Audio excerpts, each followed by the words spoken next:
Nanagui prêt à aller au front. Le régiment des commandos parachutistes vient de présenter son fanion à la hiérarchie militaire de la 3e Légion. Plus de détails de cette cérémonie, couplée à une remise d'attestation de fin de stage. Ça sera avec Jules Sambo Sissoko. Ramadan et commerce plutôt surenchère sur certains articles. La rédaction se penche sur la question ce soir. La pratique est répréhensible. Elle-même est condamnée par l'islam, donc à bannir. Pourtant, beaucoup font fi de ce précepte pour s'enrichir, ce qui n'est pas sans conséquence sur leurs bénéfices. Oui, on constate un manque de clientèle et une baisse de revenus. Nous vous amènerons dans la cité des 333 saints. Tombouctou, le temps a toute une signification là-bas grâce à la ténacité de l'unique horloger de la ville en fonction depuis 40 ans. Ce métier n'est pas seulement la réparation de montres ou autres, mais ce sont des histoires et des rencontres qui se font autour du petit atelier. Nous serons sur les pas de Yéa Tandina qui est allé à la rencontre du sexagénaire. Merci de nous suivre. Bonsoir. Les acteurs privés du secteur des énergies renouvelables au Mali en conclave à Bamako. Réunis dans un forum, ils ambitionnent de trouver des réponses adéquates aux défis du secteur énergétique avec comme finalité stimuler les investissements. Le forum est organisé par la Fédération malienne de l'électricité, énergie renouvelable et nouvelle, nous signale Sokona Kamisoko. Le Mali bénéficie de 7 à 10 heures d'ensoleillement par jour toute l'année, avec une irradiation moyenne de 5 à 7 kWh par mètre carré par jour. Ces données sont fournies par la Fédération malienne de l'électricité, énergie renouvelable et nouvelle. Comment tirer profit de ces potentialités énergétiques au bénéfice de la population malienne? C'est à cette question que tentent de répondre les acteurs du secteur privé des énergies renouvelables à travers ce forum. Ce forum nous permettra, entre autres, d'initier un cadre d'échange avec l'ensemble des acteurs du secteur privé et les partenaires de développement œuvrant pour la promotion des énergies renouvelables au Mali, de permettre à la FENEM de partager sa position sur les enjeux et les défis au financement des activités du secteur privé de l'énergie et aussi sur le rôle de l'énergie pour le développement des autres secteurs clés, de débattre de la stratégie et des actions de plaidoyer envisagées par la FENEM. Premier du genre, ce forum permettra aux participants de réfléchir et de proposer des solutions aux différents problèmes dont souffre le secteur. Qui dit transformation, dit industrialisation, et qui dit industrialisation, dit forcément énergie. La rencontre de ce jour devra donc permettre d'échanger sur la problématique des questions énergétiques, mais aussi de trouver des réponses adéquates pour stimuler les investissements. J'ai grand espoir, au vu de la qualité des acteurs réunis ici, que des conclusions de vos travaux aboutiront à des engagements qui permettront d'accélérer efficacement le développement des énergies renouvelables. Ce forum sera suivi d'une table ronde de haut niveau, une rencontre qui devra regrouper les décideurs et acteurs du secteur public et privé, avec comme objectif convenir des actions pour mieux valoriser le potentiel énergétique du pays. La mise en place d'une éducation à distance, cela peut bel et bien marcher et c'est possible. En tout cas, le studio Tamani, à travers le projet de la Fondation Hirondelle au Mali, en partenariat avec l'UNICEF, appuie les efforts en cours du ministère de l'Éducation nationale en la matière, d'où la tenue de cet atelier de formation d'une dizaine de jours sur la conception de scripts radio au Mali. Fanta Mama Nientao nous en dit plus. La Fondation Hirondelle, à travers son programme L'école à la radio, en partenariat avec UNICEF, offre une alternative qui appuie les efforts en cours du ministère de l'Éducation nationale. Il s'agit de la mise en place d'une formation. La dite formation de 10 jours regroupe 25 enseignants dont les compétences renforcées permettront la production des scripts dans les matières au programme de la 9e année de l'enseignement fondamental. Un apprentissage par la radio, il faut le souligner, est un rayon de soleil pour des milliers d'enfants maliens. La radio éducative est aujourd'hui utilisée non seulement pour soutenir l'apprentissage à distance, mais aussi pour améliorer l'enseignement en classe et la formation des enseignants. Pour une école de la réussite, il est essentiel de disposer d'enseignants bien formés, motivés et engagés, car nous le savons, Qui veut atteindre l'élève doit viser l'enseignant.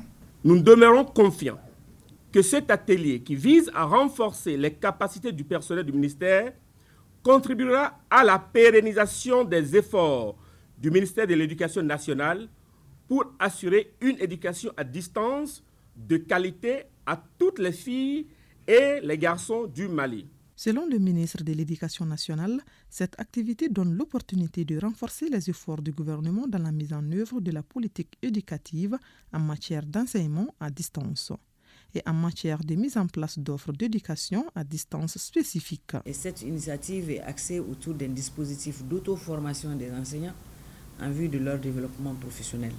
Dans le souci d'assurer la continuité pédagogique, le département de l'Éducation nationale, de l'enseignement supérieur de la recherche scientifique a développé un plan de riposte comprenant un dispositif pour produire des ressources pédagogiques destinées aux cours en ligne, à la radio et à la télévision pour certains ordres et types d'enseignement. L'UNICEF, Studio Tamani ne sont pas restés en marge. À noter qu'il s'agit d'une formation importante pour le Mali d'aujourd'hui et de demain. Les experts travaillent d'arrache-pied avec l'équipe de Studio Tamani pour la bonne organisation de cette importante formation. Nanagui prêt à aller au front. Le régiment des commandos parachutistes vient de présenter son fanion à la hiérarchie militaire de la 3e région. La cérémonie était couplée à une remise d'attestation de fin de stage des commandos au centre de Samanko et à l'étranger et la présentation des recrues du 33e régiment des commandos parachutistes. Jules Sambo Sissoko était sur place.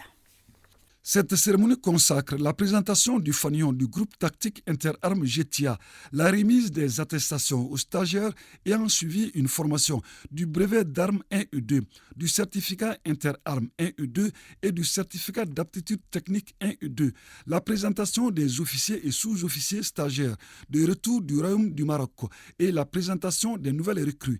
S'agissant du GETIA au sein du 33e régiment de commandos parachutistes, il a été baptisé Nangui. Le GTIA Nangui est composé de près de 500 hommes à dominante commando parachutiste et une composante appui constituée de nos frères d'armes, des blindés, de l'artillerie, de la santé, du génie, des transmissions et de nos inséparables de l'armée de l'air. Le Nangui a vocation d'ouvrir la voie aux autres et de porter assistance ou secours dans les situations, voire désespérées, et revenir victorieux. Le Nangui exécute ses missions avec respect, rapidité et efficacité. Cet ensemble harmonieux et cohérent vient de boucler son long processus de formation par un stage de cohésion en toute symbiose avec les opérateurs du bataillon autonome des forces spéciales au centre d'aguerrissement de Samanko. Après 4 semaines de préparation opérationnelle avant déploiement, le GTIA Nangui est prêt à être engagé dans les opérations pour toute mission assignée. Le défilé du GTIA Nangui et la démonstration des nouvelles recrues ont bouclé la cérémonie des commandos parachutistes. Il fallait donc comprendre GTA Nangui qui veut dire tenir un peu là. Atelier régional d'appropriation de la stratégie nationale de la réforme du secteur de la sécurité. Il se tient à Tombouctou par une mission nationale du commissariat à la réforme du secteur de la sécurité. Les travaux seront sanctionnés par le plan d'action triennal 2022-2023. Le reportage de Najim Baba Sissé et Alou Koulibaly. Faire l'état de lieu du processus de la réforme du secteur de la sécurité. Partager son contenu et son plan d'action triennal 2022-2024. Voilà tout le but de cet atelier régional d'appropriation de la stratégie nationale de la réforme du secteur de la sécurité en 6e région. Il regroupe les forces de défense et de sécurité, Ian Paul Munisma, les acteurs communautaires et locaux de la région, en présence d'une mission nationale du commissariat à la RSS. Le présent atelier servira de cadre d'échange entre les acteurs régionaux sur la mise en œuvre de la stratégie nationale de la réforme du secteur de la sécurité et de son plan d'action 2022-2024, en prenant en compte les résolutions 1325 et 2250 du Conseil de sécurité des Nations Unies. avec un accent particulier sur la nécessité de l'implication de tous pour une meilleure appropriation du processus de la réforme du secteur de la sécurité en cours. Ce cadre est en lien avec les nouveaux défis sécuritaires à l'ère contemporaine, amplifiés par des facteurs comme l'accroissement démographique, l'urbanisation et le développement de la technologie. Des phénomènes qui sont susceptibles d'entraîner une brèche dans la stabilité sociale. Il est nécessaire pour les divers acteurs d'échanger sur les défis de la prise en charge des questions de violence et d'insécurité en définissant un cadre global pour une action intégrée de prévention du crime et de la violence dans un climat de paix et de tranquillité publique et sociale. Cette approche participative impliquant les représentants des populations dans la gestion des questions sécuritaires répond fortement aux attentes des citoyens et des autorités et comble à suffisance les besoins de notre région. À l'issue de cet atelier, les membres du comité régional à l'école des experts du commissariat à la réforme du secteur de la sécurité établiront en synergie un cadre de collecte et de partage de renseignements et d'informations sur la violence et l'insécurité entre F2S et les relais communautaires. Nous sommes à Tombouctou, nous allons y rester pour parler de la valeur du temps qui a toute une signification là-bas grâce à la ténacité de l'unique horloger de la ville. En fonction, depuis 40 ans, ce métier n'est pas seulement la réparation de montres ou autres, mais ce sont les histoires et les rencontres qui se font autour du petit atelier sur les pas de Yaya Tandina dans la cité des 333 Saints, Tombouctou. Il est allé à la rencontre du sexagénaire. Suivons ensemble. Avec ses 65 ans, natif de Tombouctou et du quartier de Sankoré, fruit des premières écoles de l'indépendance, notre héros du jour s'appelle Andedo Badou Didé, horloger de formation et de fonction. Ce métier qui tend aujourd'hui vers sa disparition continue de marquer D, installé en plein cœur du marché au seul motif d'apporter une réponse aux clients qui le sollicitent, soit pour réparer des montres, soit des lunettes. L'expérience cumulée auprès de ses aînés a fait de lui l'incontournable à Tombouctou dans le domaine de l'horlogerie. Je pratique ce métier, ça vaut 45 ans. Je l'ai appris d'ailleurs un peu au sud et là, ici à Tombouctou. Parce que j'aimais beaucoup, d'abord la montre j'aimais beaucoup porter les montres. Depuis à bas âge. Et c'est comme ça, chaque fois je suis auprès des anciens réparateurs. Et j'ai été ambitionné au métier et voilà, par la fin, je suis devenu horloger. Nous sommes ici au grand marché de Tombouctou, Badjinde et dans l'atelier de D. Sur ces tables, un lot de montres d'horloge murale, des montures de verre à correction et des verres simples. Comme pour dire, rien ne se jette dans ce laboratoire, tout est utile pour notre passionné du métier. Son humilité et sa gentillesse ont contribué à son marketing, d'où ses nombreuses sollicitations. Malgré l'évolution technologique, Handedo s'est dit heureux et satisfait de cette vie d'horloger. Certains ont imaginé que les montres là peuvent disparaître ou les montres reviennent. Pour d'autres, c'était ce n'est plus l'heure. Pour d'autres, ce n'est plus l'heure. Pour d'autres, c'est l'heure. D'autres ne peuvent même pas sortir sans la montre au bracelet. Je vis là-dedans comme tout le monde. Je reçois mon gain quotidiennement. Et c'est tout, je suis satisfait, soulagé. J'ai pu presque faire ma vie et réaliser tout. Nous habitons le même quartier, mais je l'ai connu surtout des horlogers. Il a pris une relève, la relève de la famille Boularaf. Et vraiment, c'est quelqu'un de bien avec tout le monde, jovial dans son atelier.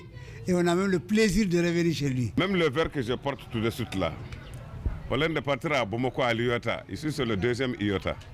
Au lieu de déplacer, prendre de l'avion ou bien prendre des bateaux, des véhicules sur Bamako pour aller à Iota, il y a beaucoup de gens qui ont pleuré ici, mais il les a dépannés. De ses 40 années de pratique, il a formé plusieurs jeunes qui ont préféré l'électroménager à l'horlogerie. Depuis qu'il a commencé le métier, on est ensemble jusqu'à nos jours. Il a eu à me dépanner plusieurs fois. Même tout de suite, je considère une de mes montres que je l'ai amenée pour qu'il le voie. Il me dit la première des choses qu'il y a problème de batterie. Donc je l'ai déposé sur sa table. Il est très très compétent en réparation des montres et au marché même, ici au marché. C'est lui qui le gère presque à 90%. Donc il n'y a pas Dieu comme Dieu ici. Cette icône de la cité mystérieuse de Tombouctou trouve compatible sa vie d'horloger couplée au statut de muezzin qu'il a fini par embrasser. Après toute expérience, je sais qu'il faut aller à la mosquée et finir par là-bas.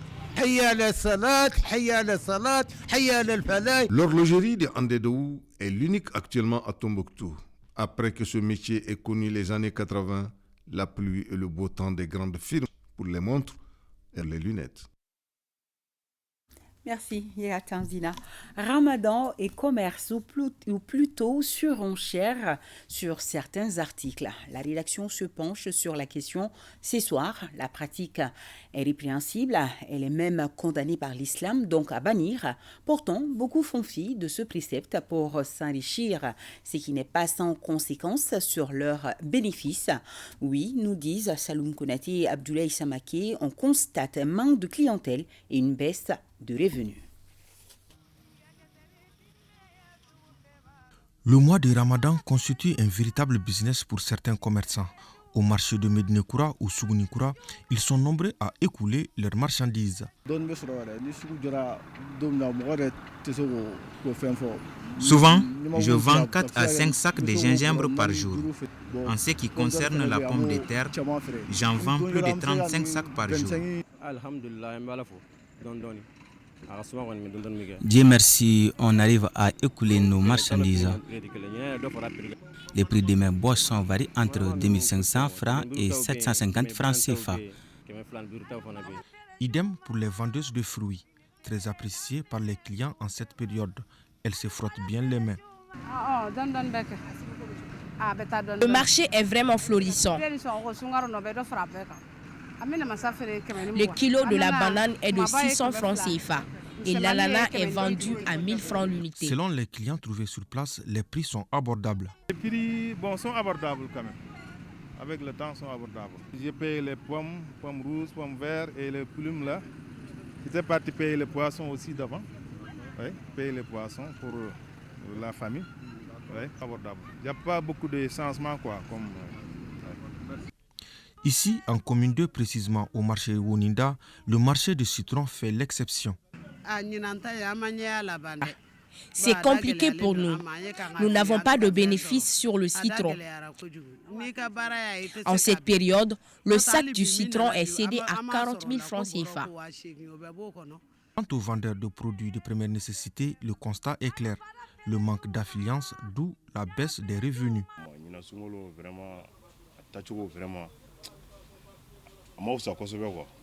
Honnêtement, ça ne va pas du tout. Nous avons des difficultés, surtout les sucres. On fait de notre mieux.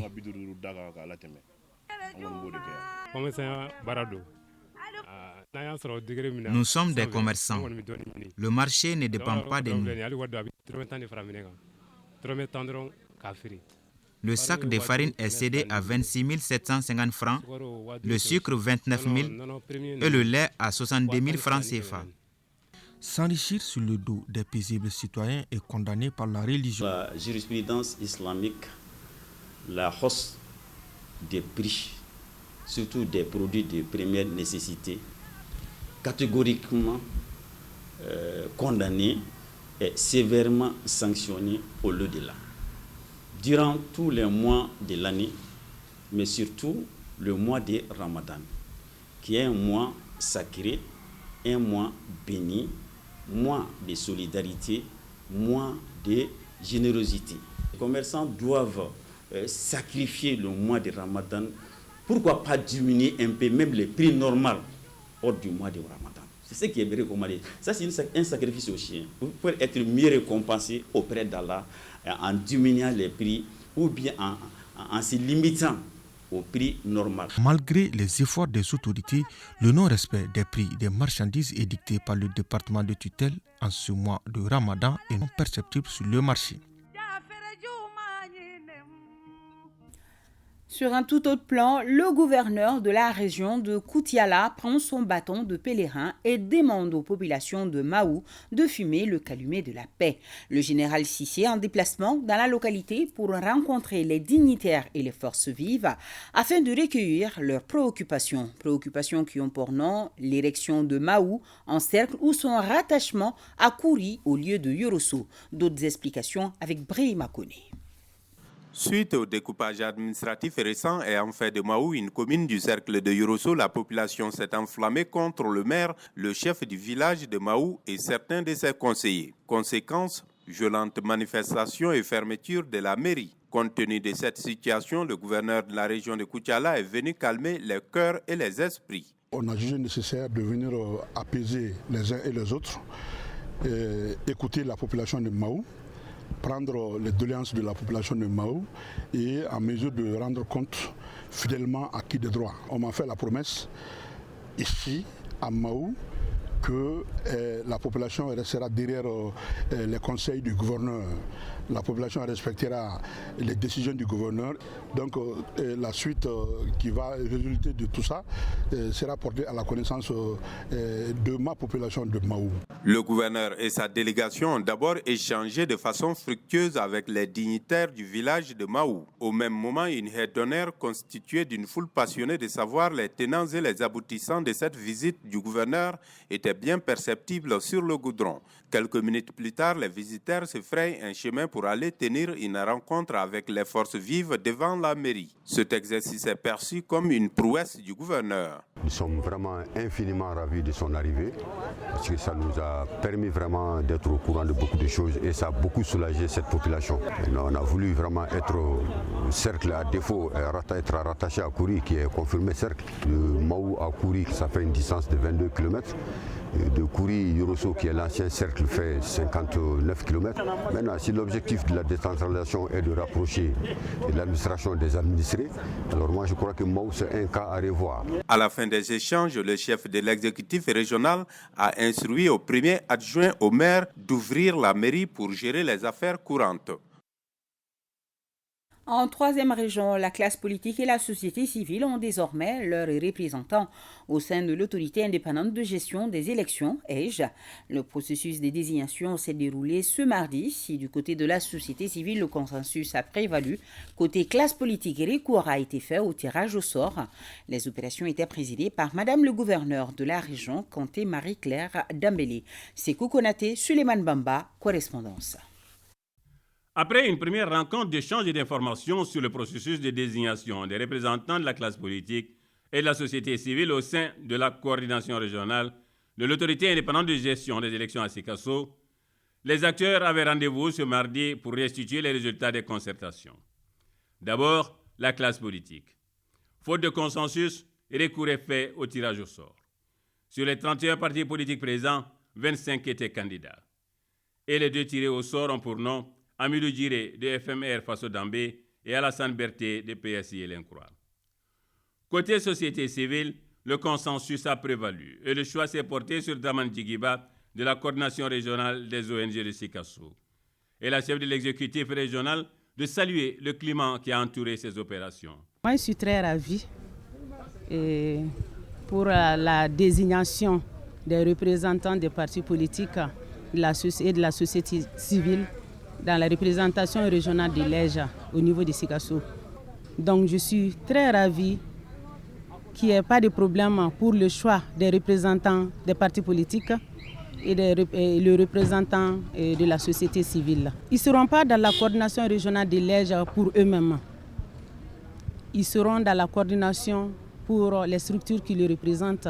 On les a quand même conseillés d'aller vers cette cohésion tant recherchée et cette paix et cette réconciliation tant recherchée par le président de la transition.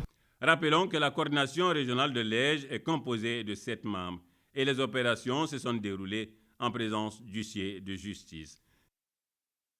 Revenons sur l'inauguration jeudi dernier de la centrale hybride solaire de Lani, située à plus de 80 km de Caille. C'était fait par les soins du ministre des Mines, de l'Énergie et de l'Eau en personne. Une opérationnalisation fortement saluée par la population et la diaspora de Lani, très soucieuse du bien-être des familles restées au village.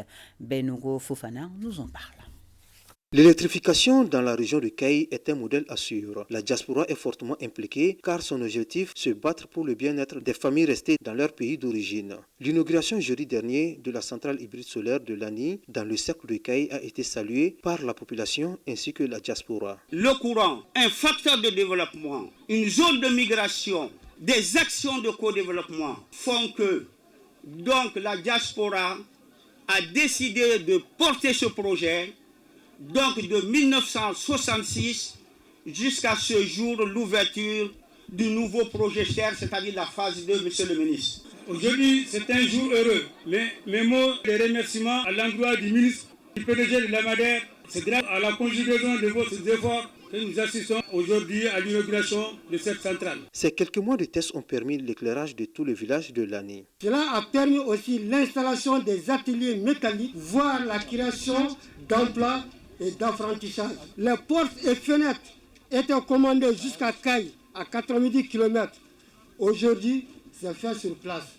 La production des glaces, des boissons fraîches et surtout la conservation des aliments et légumes. Rappelons que le coût de réalisation de la centrale hybride de l'année, située à 83 km de Caille, est estimé à 400 millions de francs CFA.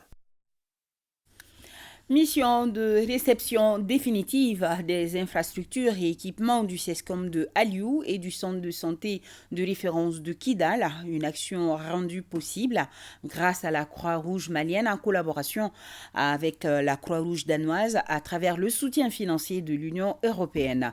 ORTM Kidal, Idrissa Djibrila Maïga, Atayoub Ag Mohamed. Dans le cadre du Fonds fiduciaire d'urgence de l'Union européenne pour l'Afrique, l'Union européenne a lancé une action qui vise à améliorer la protection des migrants les plus vulnérables sur les routes migratoires d'Afrique de l'Ouest. La Croix-Rouge malienne mène beaucoup d'activités au niveau de la région de Kidal. On appuie au comité régional de la Croix-Rouge. Donc nous avions il y a quelques années mis en œuvre un projet assistance aux migrants sur les routes en Afrique qui est en train de prendre fin bientôt au mois prochain. Donc il y a eu des réalisations, c'est une mission de suivi et surtout de réception définitive de certains ouvrages. Une très grande importance parce que la visite, c'est pour le bien-être des populations de la région de Kidal. Ça concerne exactement des addictions d'eau, un dans les CCRF de Kidal et l'autre dans les SOSCOM d'Aliou. Et puis la réhabilitation du SOSCOM d'Aliou et puis de l'espace de Rougeole dans les CCRF de Kidal et puis les bâtiments d'entrée du CCRF aussi. Et puis la construction des salles dans les sièges de la Croix-Rouge malienne de Kidal. Donc ces projets sont vraiment une très grande importance pour les populations. Il est à noter que le coût total des réalisations et d'équipements du projet s'élève à plus de 100 millions de francs CFA. À présent, un peu de lecture. Désormais, dans vos kiosques, le livre intitulé « L'intervention internationale à l'épreuve de la crise malienne ». Son auteur, Dr Moumouni Soumano, enseignant-chercheur en droit public. Il a procédé le week-end dernier à la présentation de l'ouvrage devant un parterre de personnalités entouré d'étudiants. Qui dit l'ouvrage, c'est une rétrospective de l'intervention de la communauté internationale dans notre pays. Dr Moumouni Soumano s'apaisantit sur l'échec d'une solution venue de l'extérieur qui ne prend pas en compte les réalités maliennes. Mamadou Fane était à la cérémonie. Suivons ensemble. La crise multidimensionnelle que traverse notre pays a favorisé l'intervention de la communauté internationale qui malheureusement n'a pas répondu aux attentes de la population. Le livre écrit par Dr Moumouni Soumano qui vient d'être présenté au public dont le titre est « L'intervention internationale à l'épreuve de la crise malienne » examine de fond en comble l'engagement de la communauté internationale aux côtés du Mali dans un contexte fragile. Dans cet ouvrage, l'auteur mène une réflexion sur la contribution et l'efficacité de l'action des partenaires du Mali. C'est une question d'actualité, c'est une question qui suscite beaucoup d'intérêt, ça suscite aussi beaucoup d'actions, des réactions. Je suis parti de ce constat pour essayer d'apporter le sentiment des Maliens, la compréhension des Maliens de cette crise et les perspectives de sortie de cette crise-là. L'objectif recherché, c'est de mettre en exergue le point de vue des Maliens en termes de perspectives, comment ils voient les défis en rapport avec la crise et comment ils voient les solutions. L'objectif, c'est de partager un peu cette perspective malienne par rapport à la nature de la crise, mais aussi par rapport à la détermination des perspectives de contribution aux solutions de la crise. Cet ouvrage de 251 pages, 5 chapitres, met en exergue l'approche de l'intervention, l'environnement dans lequel elle a eu lieu, le paradoxe de l'intervention, l'expansion de la violence et surtout l'émergence de l'affirmation d'une souveraineté. Cet ouvrage viendra quand même enrichir notre bibliothèque, au-delà créer une émulation et en termes de réflexion. Et au regard du thème traité par l'auteur, et cela dénote pour moi que le Malikoura dont chacun est en train de parler devient une réalité et que les universitaires aussi comptent mettre leurs pieds dans ce plat. Le problème malien réfléchi par les Maliens, je pense que nous sommes dans cette dynamique-là. Dr Moumouni Soumano, auteur de cet ouvrage, est enseignant-chercheur en droit public à l'Université de Bamako et directeur des programmes d'ISEMDID. Point de presse du syndicat des travailleurs des douanes. Dans une déclaration, il parle du non-respect de certains droits. Salif Ouedragou nous en parle. À travers ce point de presse, le syndicat national des travailleurs des douanes SNTD a fait une déclaration par rapport à certains points de leur doléance relative aux droits des soldats de l'économie. Le SNTD compte désormais œuvrer pour briser la glace de méfiance entre les travailleurs et les autorités de tutelle afin de jouir pleinement de l'intégralité de leurs droits. Ce rendez-vous est celui d'une attente forte des travailleuses et travailleurs de l'administration des douanes. L'inapplicabilité de l'annexe du décret numéro 0163 PTRM du 16 mars 2023. En effet, l'annexe en question vise l'obligation du port obligatoire des galons militaires par les douaniers sans aucun autre avantage y afférent. La non prise en compte de l'intégration des conventionnels dans la fonction publique de l'État conformément à la loi numéro 0035 du 10 août 2009. Le SNTD estime que l'observation judicieuse de ces différents points sera sans nul doute d'un apport pour faire régner une paix sociale durable à la douane. Ainsi, le syndicat national des travailleurs des douanes, SNTD, entend contribuer au respect des droits des soldats de l'économie et à l'amélioration de leurs conditions de vie. Voyons avec Assa Soumaré le démarrage lundi ici à Bamako, au Palais des Sports Salamatou Maïga, d'un tournoi international amical de basketball. Ces tournois regroupent 4 pays, à savoir la Guinée, Conakry, la Côte d'Ivoire, l'Algérie et le Mali, et concernent les cas des filles et garçons. Reportage. Ce tournoi international amical de basket regroupe 4 pays, la Guinée-Conakry, la Côte d'Ivoire, l'Algérie et le Mali. Tous ces pays sont représentés en filles et garçons. Présidé par le ministre en charge des sports, Moussa Ag Ataher, la cérémonie d'ouverture a ému les délégations. En série filles, le Mali en blanc est face à l'Algérie. Les Maliennes surmotivées ne laissent aucune chance aux Algériennes. 80-26, soit 54 points d'écart. Le match des garçons entre le Mali et l'Algérie en noir a été riche en spectacles. Les garçons du coach Mamtoukane, adroits et rapides, tétanisent les Algériens 111 à 50. Une démonstration de force applaudie par tout un palais. Ce tournoi amical a vu la Guinée-Conakry en garçon battre la Côte d'Ivoire 89-67. Chez les filles, la Côte d'Ivoire se rachète 70-43 face à la Guinée-Conakry. Le tournoi de basket se poursuit jusqu'au 7 avril prochain.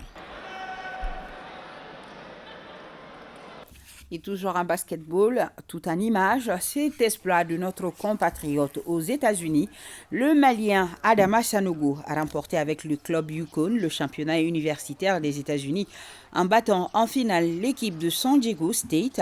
Adama Sanogo a été impressionnant dans le match avec une performance de 17 points, 10 rebonds et a permis à son club de gagner le match avec 17 points d'écart. Adama Sanogo, l'intérieur malien arrivé aux États-Unis en high school, sans savoir parler la langue, a donc dominé son sujet tout au long du tournoi pour finalement être élu meilleur jeune joueur de la compétition. Et nos services des sports reviendront lundi sur cette belle performance dans l'émission Score. D'ici là, on dit félicitations à notre compatriote Adama Sanogo. Le point Covid de ce 4 avril, avant de boucler ce journal, sur 94 tests réalisés, un cas positif, 6 guéris, 0 décès et 4 personnes sont sous traitement. C'est donc tout pour ce journal. Merci de votre fidélité. L'information continue sur nos plateformes. Tout de suite, la météo, une présentation de Sewa Tamboura. Demain 13h, Abibatou Koyan Diakité. Je serai là, j'espère, à 20h45. D'ici là, je vous souhaite une douce nuit et un grand merci à nos téléspectateurs de Kati Sanafara, Kati Koko et Kati Plateau. Bonsoir à tous.